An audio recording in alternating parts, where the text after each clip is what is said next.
So what is scaling? So scaling is basically multiplying a scalar with the vector.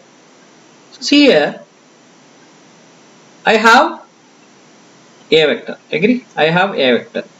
So if I multiply that a vector with a scalar, I can see here alpha. Okay, if I multiply it with a scalar alpha, such that alpha is greater value than 1, then I'll end up with a vector like this. Okay, so the magnitude of the vector has increased. It's very visible.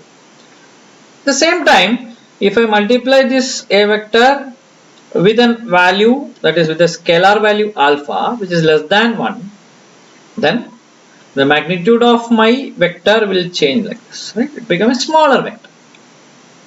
It becomes a smaller vector. So basically, if you multiply a scalar with the vector such that if that scalar is a positive, okay, so in this case I may multiply this with a value something like 3, and this case I may multiply it some value like 0.4. okay, so 0.4 into a vector, this is 3 into a vector, so it is tripling. Here the size is tripling, here the size is reduced by 60%. Agree? So in this case 3 is positive, in this case 0.4 is also positive number, right? So if you multiply a vector, okay, with a scalar value such that the scalar value is positive, then you can increase or decrease the size of the vector, means magnitude of the vector, but the direction will not change. Okay, observe in both examples the direction has not changed. Agree? Okay.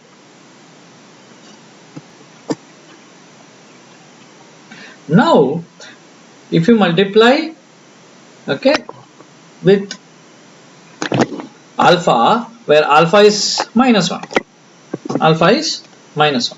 So if your a vector was this, okay, and if I multiply that vector with minus, what will happen? Okay, it's interesting. So I'm multiplying this, okay, with alpha a vector where alpha is -1. Okay, so this becomes minus a vector. Okay, this is very important. It becomes minus a vector. So this is my a vector. Okay, this is my a vector. Now if I multiply it with -1, it becomes minus a vector. How to represent minus a vector? So minus a vector will have, or it is same a vector but with a negative sign. So in a vector, a negative sign is indicated by opposite direction. Okay, so this a vector becomes like this with same length. Okay, assume that the length is same. So if you multiply it with a negative number, then the vector will change its direction. Okay, so scalar is, or scaling is nothing but multiplying your vector with a scalar value. Okay, now next is addition. Okay, addition of vectors. How to perform addition of two vectors? So when I say addition, you should have more than one vector to perform addition. So you should have two vectors, a vector and b vector. So next property or next algebra what we are going to perform is addition of vectors. Okay, addition of vectors. So to perform this addition, you should have two vectors. So basically, let me consider there are two vectors. Okay, something like this. I have b vector. Okay, I have b vector and I have a vector lying in the same plane. Okay, this is very important. I assume that both the vectors are lying on the same plane. Okay, so my new vector. The question is new vector, because if I add these two vectors, okay, I add a plus b. Mathematically, we represent it like adding two numbers itself. Okay, so if I add these two vectors a plus b, I am going to get a new vector. Let it be c vector. I get a new vector, which is c vector. Okay, so how to represent the c vector now? That's the question. So either you can go for triangular law of multiplication or you can go for parallelogram rule of multiplication. Okay, that means in triangular law, okay, what we do is we keep this one of these vector, okay, either a vector or b vector, one of the vector on the tip of the other vector, in the sense, okay, this will be my a vector, okay, this will be my a vector and this will be my b vector. If so, my c vector will be the third side, this will be my c vector. So this is triangular law of addition of vectors. You can represent like this. Okay, so basically when we do it mathematically, we will not worry about these diagrams, we will worry about what is a plus b. So what we need to understand here is when you add two vectors lying in same plane, you will get a new vector. Okay, but we should know what is that new vector, the direction of that new vector, the magnitude of that new vector, right? Then this kind of diagrammatic representation will help us to know that. Okay, now you can calculate what is the magnitude, you have an idea what is the direction, right? Now next is parallelogram law of addition. Okay, so what is parallelogram law of addition? So parallelogram law of addition is you have to have a parallelogram, okay, resultant. Like I'll have an a vector, okay, I'll have an a vector something like this, and I will have a b vector. Okay, this is my b vector, this is my a vector. Okay, so dotted lines to complete this parallelogram. Okay, so now the parallelogram has four sides, you know, to complete this parallelogram. Okay, then the diagonal of the parallelogram represents the addition of two vectors. It means, so this is the diagonal. So this diagonal of this parallelogram will represent my c vector. So this is just a parallelogram rule of addition. Okay, we need to follow the triangular rule and parallelogram rule just to understand visually what will be the direction, okay, and what will be the size of the new vector which is formed after addition. Mathematically, when you are formulating, a vector will be given to you, right, like 3x cap plus 4y cap, that way, and b vector also will be given to you. You can directly add them. Okay, what I mean to say is a vector will be given to you something like ax, right, ax cap plus ay cap plus az cap, general representation. Okay, so similarly the b vector can be represented as bx ax cap plus by ay cap. Okay, if this is in 3 dimensions, bz az cap. So if I want to add these two, okay, this is nothing but a plus b. So if I add these two, what I get?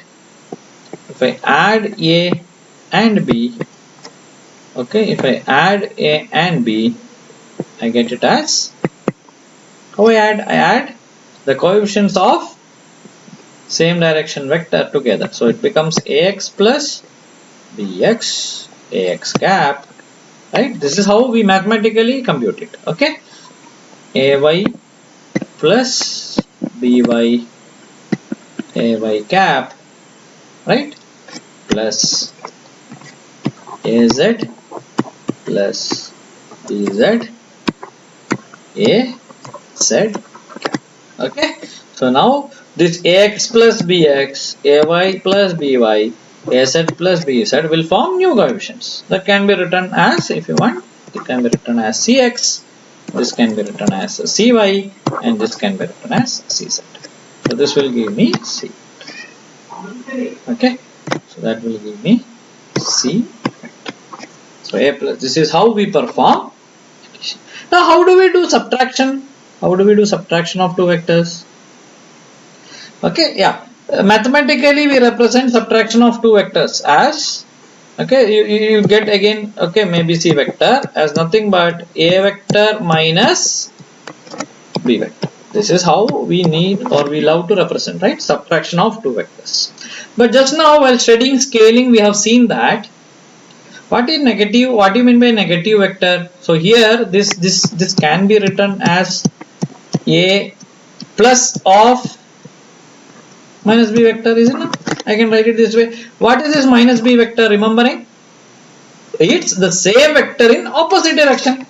It is the same vector in opposite direction, right? So a minus b can be also written as addition of two vectors, but the second vector in opposite direction. I'll repeat. So subtraction of two vectors can also be represented as addition of two vectors with the second vector in opposite direction. Okay. So if you want to represent it, okay, just a representation. If this is b vector, okay, this is b vector, and here this is a vector, okay, then its c vector is addition of a vector and negative b vector. So what is negative b vector? What will be the negative b vector? Negative b vector will be the same vector in opposite direction. Agree? So this is my negative b vector. Negative b vector. Okay. Now what is my c vector? I'll use parallelogram law. Okay. So if I use parallelogram law, complete this parallelogram. So now I have to add, because I have to add negative b vector and a vector. Is it not? So I will use parallelogram law of addition, which we studied for addition. I'll complete the parallelogram. So my new vector c will be this. Agree? So this is my c vector. Okay. So this is what shown here. A plus negative b vector is this. Okay. Agree? It's easy now. Okay. You visualize. So always remember this. Now, before ending this video, okay, you should know that, okay, this I am giving you as an exercise, but still I will let you know that the basic laws of algebra, right, which are the commutative law, associative law, distributive law, all these laws are applicable for addition. Okay, when I mean addition, if you are using a negative second vector, it is applicable for subtraction also. That means what is commutative law? That means a plus b is same as b plus a. Okay, a plus b vector is same as b vector plus a vector. Okay, obvious. It is obvious. So similarly, it will follow associative law. That is a plus b plus c vector. Okay, a plus b plus c vector is same as or is a plus b together, right? You can add a plus b first, then you can add it with c vector also. So this is associative law. Then coming to distributive law, what is distributive law? What is distributive law? So if I am multiplying some scalar, okay, with a and b, okay, a plus b, I am multiplying some scalar, then this scalar can be distributed as alpha a vector plus alpha b vector. Both are same. Okay, it follows that, because you know that this alpha is a scaling value. Okay, some scalar value. This alpha is scalar value. So multiplying a scalar value to the added value of a plus b is same as multiplying a scalar value individually. That is the meaning of distributive law. So it follows all the three basic laws of algebra. Okay, so this is what I wanted to discuss in this video, and I hope vector algebra is also very clear. Okay, thank you.